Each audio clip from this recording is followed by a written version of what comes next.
Isa mapagpalang araw po sa ating lahat. Welcome po sa ating 365 Daily Devotion with Pastor Russell Ocampo. And yung topic po natin for today is kasama ba ang Apokripa sa Bible?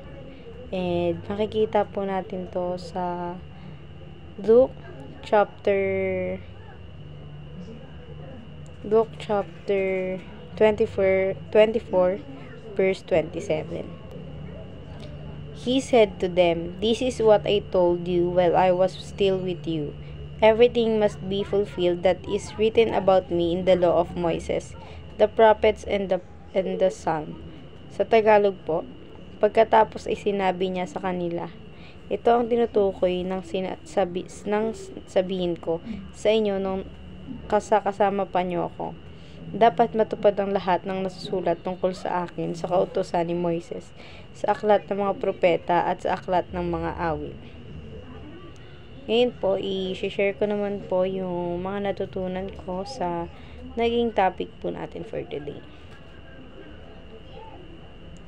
Sa first teaching po, authentic by Jesus and Apostles. So, yung dapat na basahin natin sa Bible is yung gawa ng salita ng Panginoon Kristo at gawa ng mga propeta, hindi yung normal na tao lamang gumawa. Bagkus kung tayo magbabasa ng Biblia, alamin natin na ito ay galing sa ating Panginoon Kristo at sa kanyang mga tagapaglingkod. Sa second teaching naman po, authored by the Apostles and Associates. So, yung mga nababasa po natin sa Bible, i-make sure po natin na gawa po sila ng mga apostles ni Lord, gaya ni Luke, ni John, Isaiah, and ni Jeremiah. Dapat yung mga binabasa natin sa Bible ay talagang isinulat ng mga apostol ni Jesus, and hindi yung gawa-gawa lamang. Sa third teaching naman po, accepted by the Universal Church.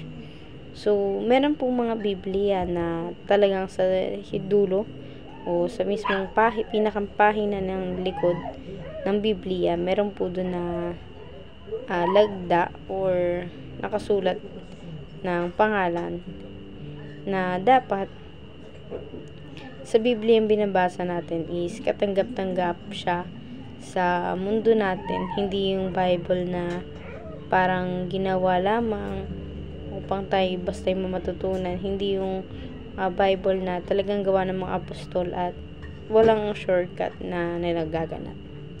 Sa application naman po, first application, engage in healthy dialogue over this topic. So, kung tayo may mga kamag-anak tayo na Catholic or kahit ano pang religion nila, about sa Bible, hindi natin siya dapat napagawayan.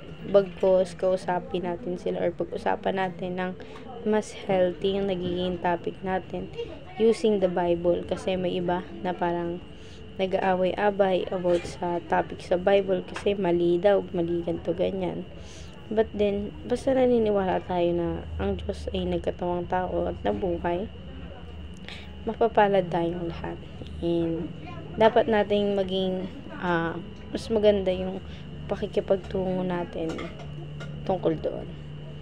Sa second application naman po, build our faith on Jesus and Apostles.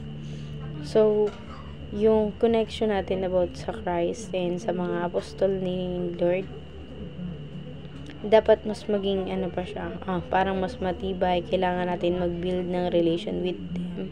And yung pinakang magandang relasyon na nabubuo natin is yung every time na nagbabasa tayo ng Bible, dahil mas nalalaman natin kung paano itinatag ng Panginoon Kristo ang kanyang mga salita, ganoon na rin kung paano isinulat ng mga apostol ng Panginoon ang kanyang Biblia. Sa third application naman po, examine all authorities and belief using the Bible. So, yung mga nakikita natin dito sa labas, alamin natin na parang kailangan using the Bible na binabasa natin, alam natin yun sa tama at mali na nakikita natin. and yung mga nababasa natin sa Biblia, i-make sure natin na lahat ito ay totoo. Makikita naman natin yun every verses na may mga pangalan ng apostol ng ating Panginoon sa Kristo. And through that, nakikita naman natin na totoo na propeta nga ang may gawa nito. Sa discussion naman po, how can we keep a healthy dialogue with people of different beliefs while prioritizing the gospel of Jesus Christ?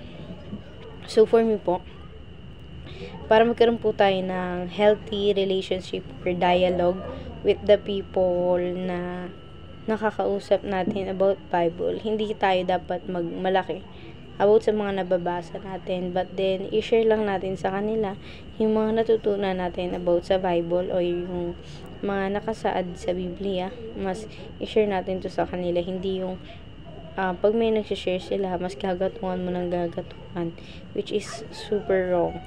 Kailangan natin maging mabait sa kanila dahil para mapakita natin na tama yung pagkabasa natin sa Biblia and sinusunod nga natin to. And that's all po. Thank you for watching.